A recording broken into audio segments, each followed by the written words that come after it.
to this penultimate video in the Field of Cloth of Gold 500 extravaganza weekend.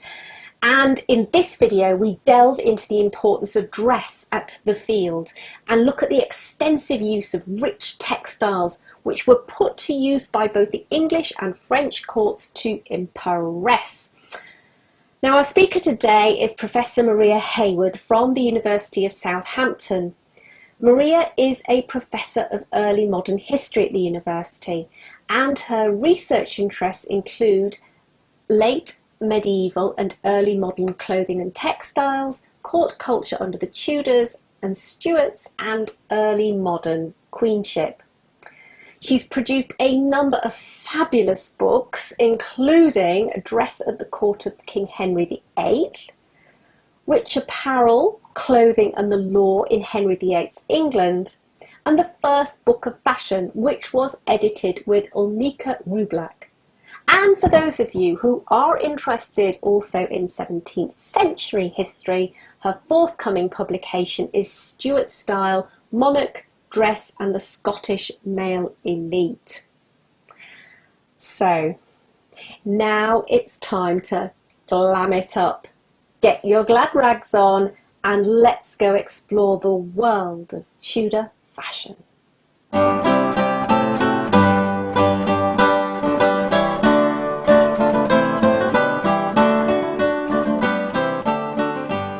So, welcome Maria to Field of Cloth of Gold 500. Thank you so much for taking part. Oh no, it's my pleasure. Thank you for inviting me. And I'm delighted because we're going to be going into something that I find particularly fascinating, and that's about the clothing and textiles that were associated with this amazing event. But before we get going, perhaps you could just talk a little bit in general terms about the importance of dress in 16th century England.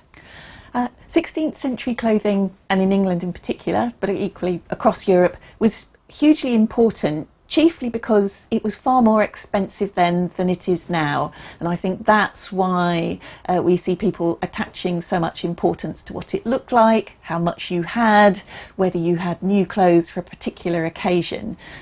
Because clothing was a significant investment in the 16th century. And as such, it meant that you chose wisely and you made those clothes last. And as a consequence, we see a vibrant second-hand market, for instance, as well. Yeah, because they were always recycling clothes, weren't they? So dress was really about status, wasn't it? Can you tell us a little bit more then about what people would be wearing and what it would tell us about the wearer of those items of clothes?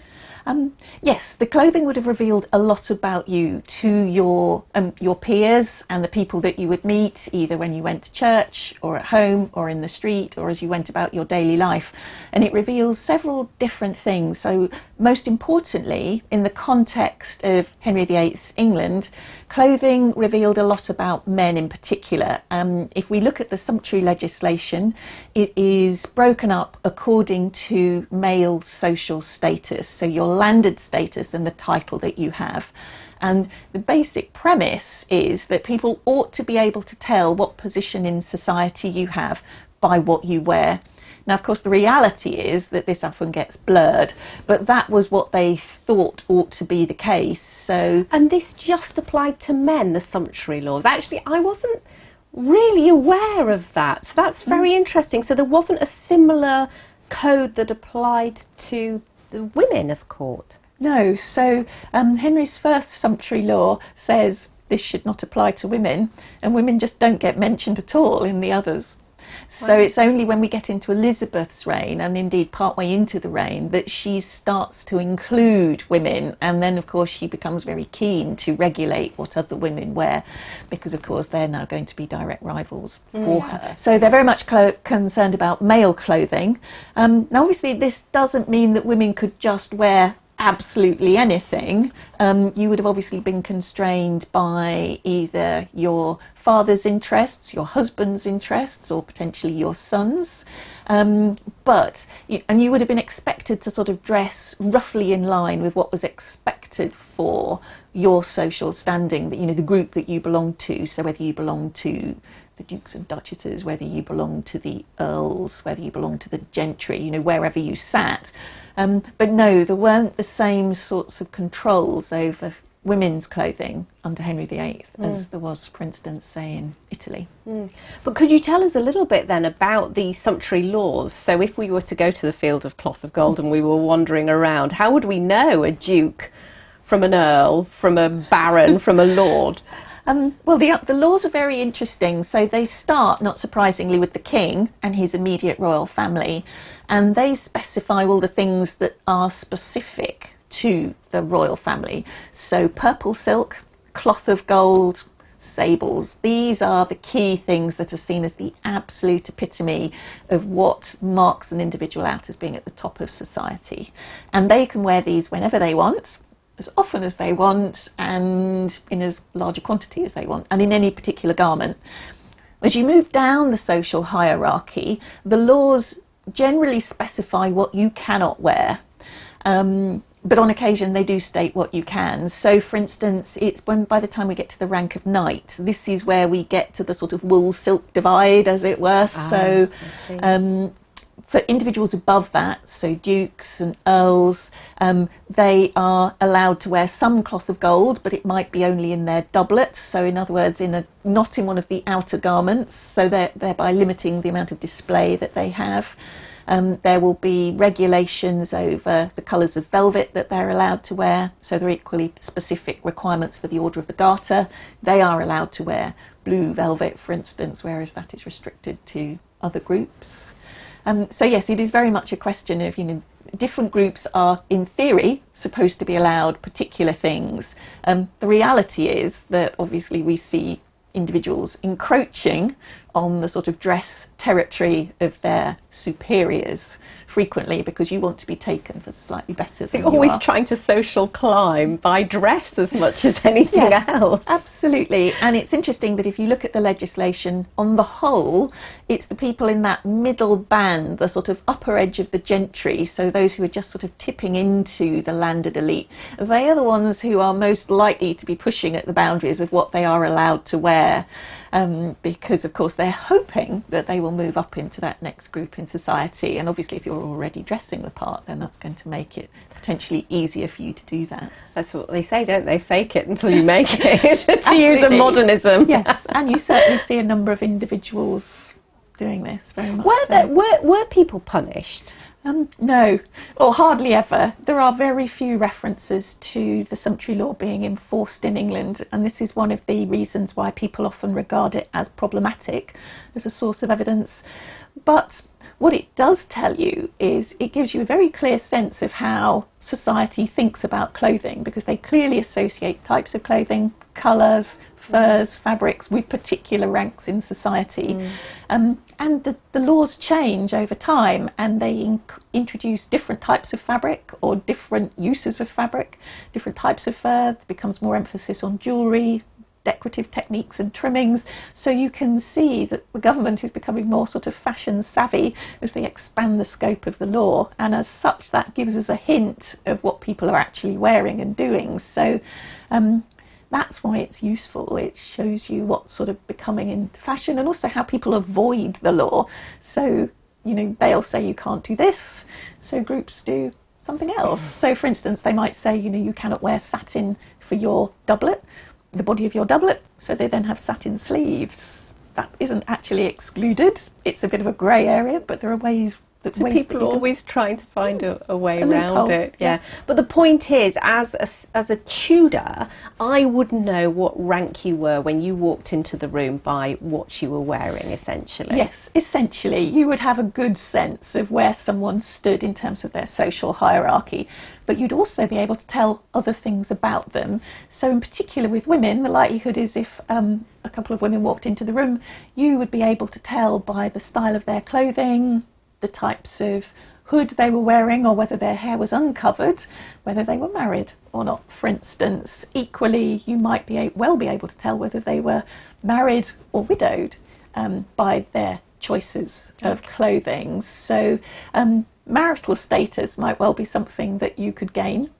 Equally, for young women that are eligible and on the marriage market, in essence, you know, their parents are likely to be investing quite a lot of money in their appearance to make them look a desirable catch. And so you can definitely see evidence of this in family records, where the eldest daughter is now being dressed in more fashionable adult styles to mark her out as this is. And one imagines that must have happened at the Field of Cloth of Gold, with all of those potential husbands absolutely, there. Absolutely. I think everybody is dressing to their very best because they are hoping that someone is going to notice them, whether it is, as you say, whether it's as a prospective spouse, whether it's a prospective patron. But yes, you are hoping that you are going to stand out. The problem is everybody's doing that, and so it becomes, I imagine, quite difficult to stand out in an occasion where everybody is overdressing. Absolutely. Well, you've talked a couple of times about kind of fashion and what was the fashion. So maybe now's the time to talk a little bit about, you know, what was just de rigueur at the time of the Field of Cloth of Gold? Well, it's quite tricky because in that sense, fashion is a word that we use an awful lot. And that they did have a sense of fashion, but it certainly didn't change quite as quickly as we're used to with the sort of more the modern idea, I suppose, really from the 18th century onwards, of that idea of a fashion cycle where it's going to change seasonally year on year. But we do see changes throughout the course of the reign. So in terms of what would have been desirable, for Henry, he would have been likely to have been wearing a shirt with a sort of a lowish round neck, and that neckline would have been echoed by the doublet that he would have been wearing. So the doublet's the main body garment that goes immediately over the shirt. And at this point, the doublet still has quite long skirts. He would wear his doublet with a pair of hose, and these could be either matching or contrasting to the doublet. And then, because he's wealthy, the more layers you have, the wealthier you are. So he would have had a gown to finish off that outfit, and that probably would have been knee length. And then shoes of the sort of that fairly flat Tudor look, and a bonnet. No man would have been well dressed without a bonnet to cover the hair at all times, except when they're in church. And of course, the idea that you can then display sort of etiquette and status to the other men you meet. Maybe tell us a little bit, just for a moment, before maybe we talk about what was in fashion for women. Yes. How did they display etiquette? How did they use their clothing? Well, the male hat was the way to do this. So for Henry, in theory, he would keep his hat on in the presence of everybody other than his peers, which in other words would have been Francis in this occasion. And of course, when we come to some of the descriptions of the Field of Cloth of Gold, when they meet, they both take their hats off, or they are bareheaded as a sign that they are both equal and they are showing deference to each other. But normally Henry would expect everybody would have taken their hat off, or they would have doffed it to him. But on the other hand, if you had particular favour, you could be allowed to keep your hat on in his presence, and you sometimes find ambassadors and things referring to this as a note of someone of particular esteem. But the general idea for someone sort of who isn't the king, you would doff your hat to those above you and take it off to those above you. You might touch it to acknowledge someone of equal rank, and you would expect those below you to take theirs off to acknowledge your status. It's an incredible language, isn't it, of social hierarchy, again, and perfectly orchestrated and choreographed, and everybody knew what to do. Yes, and equally, if the king wasn't present, but you went into the presence chamber where the chair of estate was under the cloth of estate, the household ordinances say that you are supposed to doff your cap regardless, because it represents the monarch it stands in, and in such it still deserves your acknowledgement of it being essentially a symbol of royal authority, whether it's occupied or not. Interesting. Now let's go back to women. What were women wearing in 1520? So women's clothing is sort of, there are less core garments for women. So whereas I mentioned Henry would have been wearing doublet and hose with gown, he also could have worn a jacket or a coat, a chamois. So there are a whole range of other of these outer garments that he could have worn. For women, it's very much the gown and kirtle, and that's pretty stable throughout all of Henry's reign. The key changes coming in the cut of the neckline. So in the early 1520s, it would have been quite a square, low neckline of the sort that you see, for instance, in the portraits of Catherine of Aragon, for instance. And just at the edge of the neckline, you might be able to see a little bit of the embroidery on the smock. The sleeves are one of the great areas of display for women at this point. So you'd have the tight fitted upper sleeve that was actually integral to the gown, and then you'd have the big over sleeves, the big hanging sleeves. And of course the virtue of those is that they can be interchangeable, so you can make one gown look like a whole variety if you have different sets of sleeves that you can alternate to wear with it. And at the front of the gown, the skirt of the gown would open in that sort of traditional V, and that would reveal the kirtle underneath. And as we progress through Henry's reign, then that more normally is just a forepart, and it quite often can be a separate section in its own right. But the sorts of women that we would see at court, they would generally have their hair covered. So you see them either wearing the gable hood, which is generally regarded as one of the ugliest fashions in Europe at the time, and then the French hood, which of course is much smaller and reveals a little of the wearer's hair and is regarded as the more elegant of the options. And we see Catherine of Aragon wearing both of these. She's documented as wearing both of these, but also on occasion she wore a Spanish style of hood, which is similar to the French hood, so in other words smaller, and again revealing a small amount of the hair, but quite difficult to distinguish from the French style. Yes. So do we have any actual records of what people were wearing at the Field of Cloth of Gold? We've talked about the general fashions, but are there any specific accounts of clothing worn? Yes, so we have quite a few accounts and types of records, and both in English, French and Italian. So in that sense, it's not surprisingly a really well documented event. And one of the best sources is Hall's Chronicle. And what's interesting about that is that, of course, it's a big narrative account of all of Henry VIII's reign, but he spends much longer on the Field of Cloth of Gold than he does on, not surprisingly, other occasions. And one of the things that he does is he provides lots of very detailed descriptions of the clothing of both Henry and Francis, but also of the other individuals that are present. So for him, clearly the clothing is an important factor of the sort of the display and the sort of ceremonial that's going on. And so he's one of our most important sources. But the question is, of course, always is how reliable is Hall. And so one of the things that's very useful to sort of compare Hall to are some of the surviving household accounts, in particular the accounts of Richard Gibson, who was the sergeant of the Temps, and his accounts provide lots of descriptions of those, but also he was involved with various of the provisions for the revels and purchasing extra fabrics for this occasion. So we can really start to test out elements of Hall's description by looking at how they compare to what Gibson provides. Equally, not surprisingly, the Venetian ambassador has a lot to say usually on this. So in that sense, we've got a broad variety of records. Equally, we have an inventory that was taken in 1521 of Henry's clothing, and this includes references to items that he received at the Field of Cloth of Gold, and then also things that he gave away to people there. So we see him giving clothes away to various members of Francis's retinue. So that sort of gives us another insight into how... Because clothes were such an important gift, weren't they, at the time? Because as you said at the beginning of our conversation, they were just so expensive. Exactly. And the idea that obviously, you could show your esteem by the type of gift you choose. So on the one hand, a new piece of clothing is hugely prestigious, and that's what we see Henry giving Francis, for instance. But to be given a piece of clothing that has been worn by the king is also a huge mark of esteem. It isn't necessarily a slightly economical method of rewarding someone, as you could potentially see it.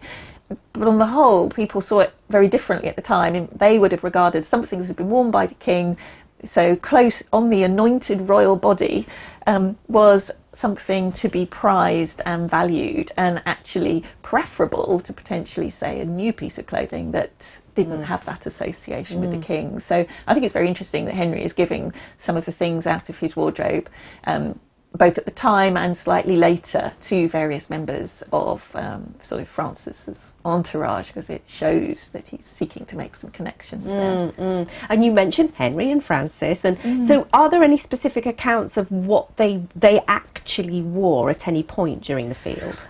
Yes, so we can sort of consider, there are a couple of different ways in which we can look at this. So Hall describes what they wear, and I've got some descriptions of some of the things that they are wearing. So the sort of first example of them preparing for this is the clothing that they buy for themselves in anticipation of meeting each other, and obviously they're meeting a fellow monarch and they want to make sure they are looking as good as possible.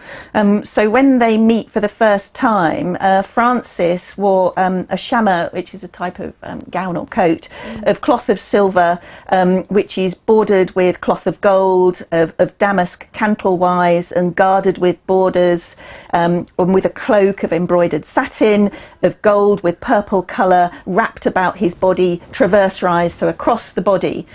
So here we can get a sense of what Francis is wearing. So all of the things that are absolutely associated with monarchy. So purple, cloth of gold, cloth of silver. So in that sense, we can see when Henry meets Francis on a different occasion, he is wearing a harness of fine gold of bullion, curiously wrought, pounced and set with antique work. So you can see that there is, well, we can see exactly why it's called the Field of Cloth of Gold. They are wearing it, and they are competing with each other. They also give each other gifts of clothing. So this has the virtue of either not quite getting one over on each other, but it means that either you can bring pairs of clothes, so you both are wearing the same thing, so you both are equal in terms of how you appear. Or of course, if you think in terms of the gift-giving context of court, if Henry gives a gift to Francis, Francis is either obliged to reciprocate in order to ensure that honour is even, or of course it gives Henry the upper hand when Francis accepts that gift. So we see lots of gifts and counter gifts of clothing, but usually the aim is that so they are dressed identically, so neither can upstage the other, or both have equal honour, dependent on how you want to look at that. I think that's one of the things that's come through from the speakers we've already been hearing from, this constant jockeying for prestige, and the tension between trying to maintain this equal status at the same time. There's a subtle art of trying to get one over on each other. It's a really interesting dynamic that runs right through the event. It is, and we see this continuing into the clothes that they order for themselves and their courtiers, both for the jousts that they hold and the masks that they hold as well.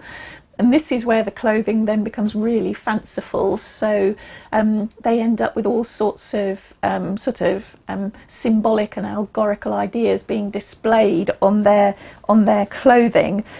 So, for example, on the 20th of June, Francis and all of his team of jousters, they come to joust before Catherine, and they're all dressed in purple satin, which is embroidered with gold and purple velvet, and there are garlands of friars' knots, and then in every garland there are 54 pansy flowers.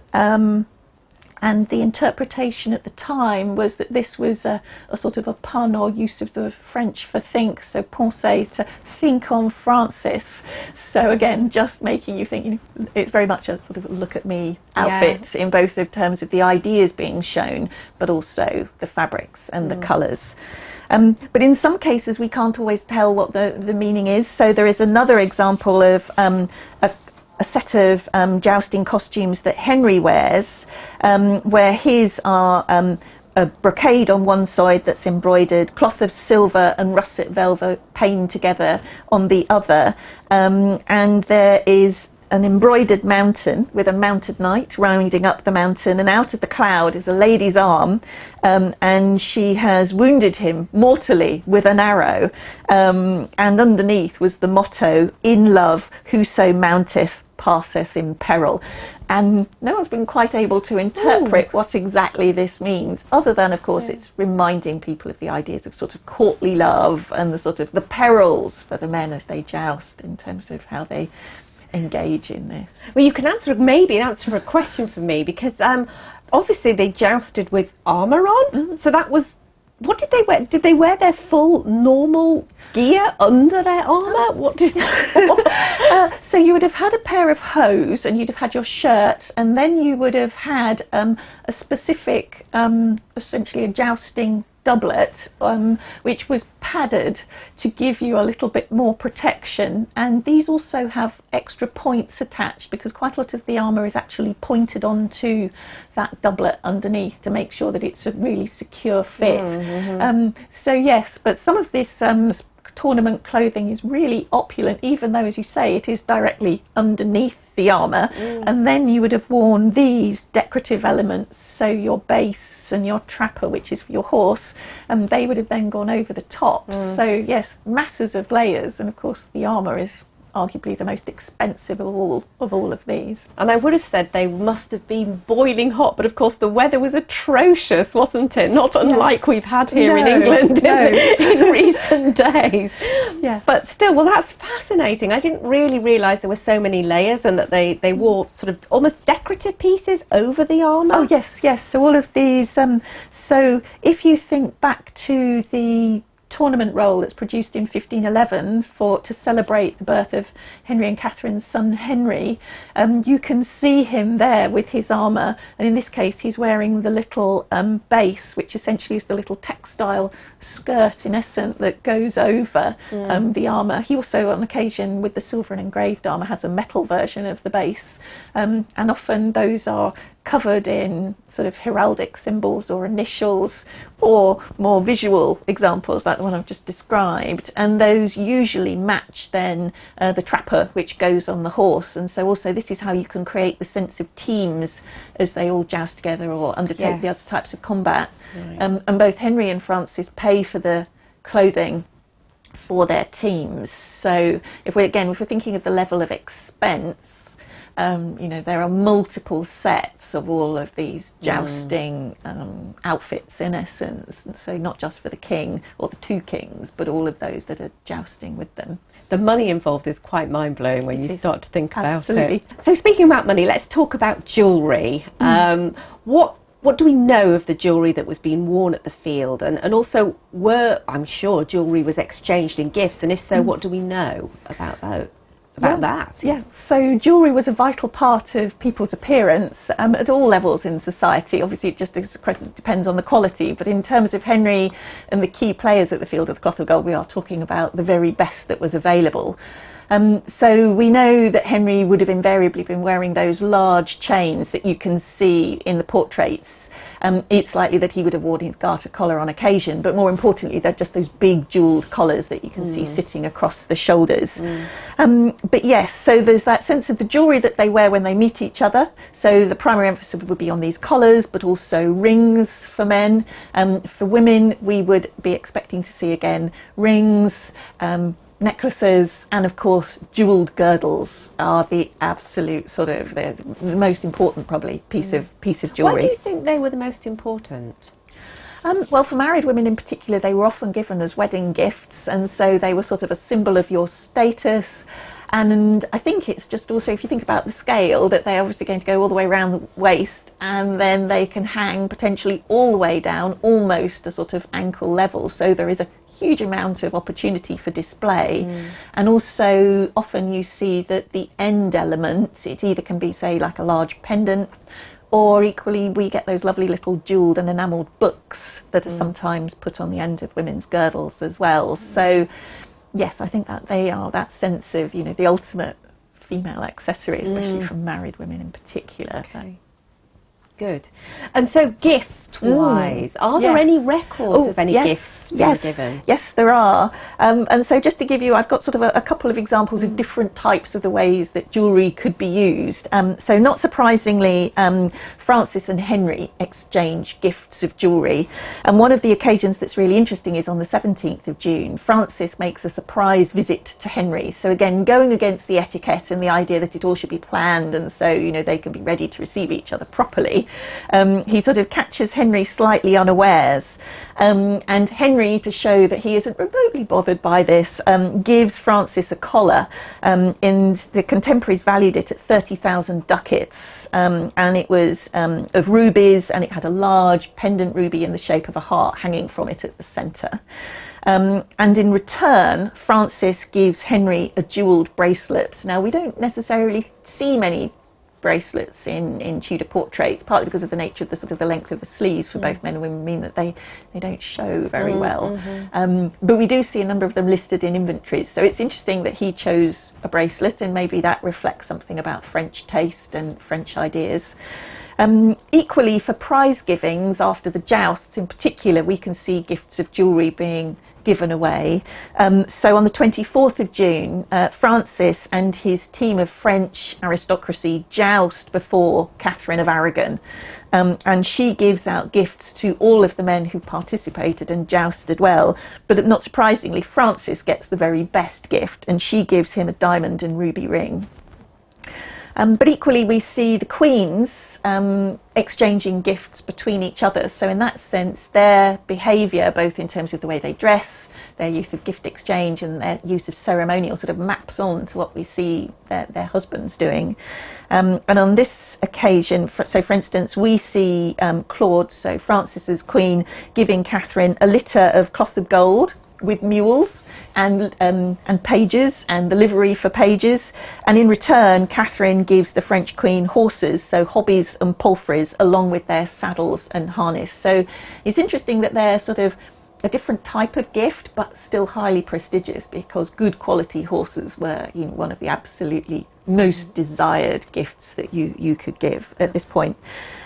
Just one other, I think, very interesting example of gift exchange outside the immediate royal circle is that we see Wolsey, who of course is absolutely vital to the field of cloth of gold, presenting the Queen Mother of France with a jewelled cross that is set with a relic of the True Cross, and in return she gives him a jewelled crucifix which was priced at £6,000. So there is a lot of this gift giving going on between all of the key players, and so people must have really thought about this in advance to ensure that they had the right gifts for the right people. Absolutely. One of the things maybe we just didn't focus on, which would be interesting, is were there any real differences in French fashion at the time? Would you have noticed a difference? It would have been subtle, because the garments, primarily whether they were being worn in England or France by the elite and indeed lower down the social hierarchy, are essentially the same. But what you would have seen would probably have been subtle differences in fabric preferences, colour preferences, styles of decoration. So if, for instance, you compare the famous portrait of Francis by Clouet with a comparable one by Holbein, they both have that sort of large-shouldered look, the doublet sort of very much filling the frame, but you can still see that they are distinctly different. So yes, I think you would have definitely been able to identify the French from the English by their appearance, although both would have been stunningly opulent. But yes, there would have just been those little sort of differences in terms of preferred colours. And let's talk about, because textiles just generally, we've been talking about clothes in particular, you've mentioned some other things like saddles and so on, which obviously would have involved textiles, but of course the tents, absolutely, which were spectacular. So what do we know about the textiles that were used? Where were they sourced? What were the textiles used, and what would be the final effect? We have quite a lot of evidence for both the French and the English in terms of their tents, and so it's worth thinking that there were a huge number of tents, and so for the bulk of the royal household, Henry's household for instance, their tents would have been made of a very heavyweight canvas that was probably quite pale in colour, but they could then dye it so that they could create decorative effects on the tents. And you can see examples of that type of technique if you look at the details of some of the tents in the foreground of the Field of Cloth of Gold painting that's now at Hampton Court. But obviously for the next level up, so for the tents that are going to be used by Henry, Francis and their high-level courtiers, these would have had the sort of canvas core, but over that there is going to be the cloth of gold. So in essence, again, the things, the fabric that gives the event its name, and which you can again see in the painting. I think it's most unlikely that they would have just made the tents out of the cloth of gold by itself. It's too expensive, it isn't really strong enough. Whereas I think it's likely that it's a sort of a second layer over a sort of a canvas under framework, if you see what I mean. Yeah. So the major areas for these canvases, these heavyweight linens, France is a major producer. Some would have been coming from the Low Countries. If we're thinking about the cloth of gold, the bulk of this is going to be Italian.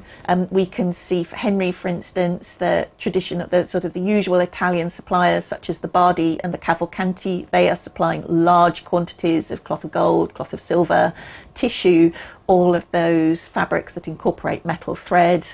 And then there would have been other silks as well that would have been used for sort of decoration of the sort of tents of those slightly lower down the hierarchy. One of the other pieces of evidence that we have for thinking about the tents are the drawings that are in the British Library that show us 3 possible designs. So one in crimson with gold embroidery, one in green and white, which are the Tudor livery colours, and one in blue and gold.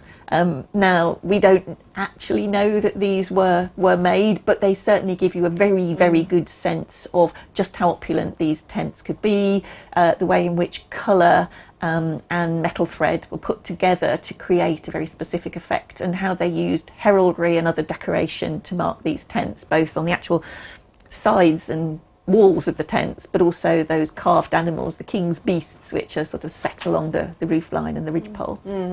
It's amazing when you talk about all of that cloth of gold and cloth of silver.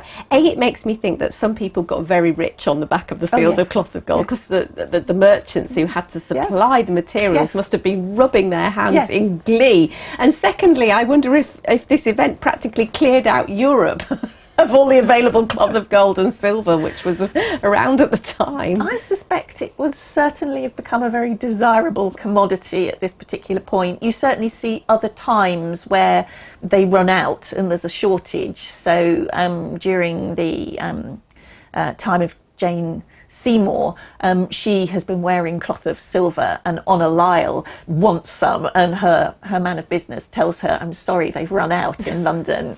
So you know, it does happen. So yes, I suspect you're right that both the Italian merchants were very pleased, and that it would have been going for premium prices, I suspect, as we got right close up to the event. Yes, interesting. So the end of the event comes. What do you think happened to all this clothing over time?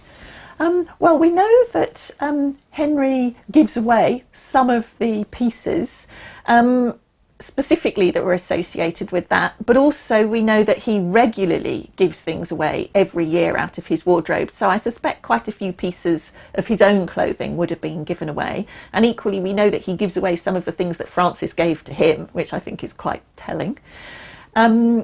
Also, I would think he gives away quite a lot of the clothes that are worn by people taking part in the jousts and the masks. So they would have essentially kept those as a perquisite. So that would have been their memento and reminder of the occasion.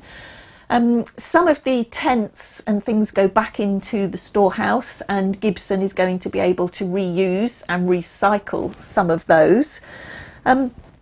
And so in that sense, it's sort of a variety of different ways, combinations of, yes, careful recycling, a few things being kept, certain strategic giving away of items.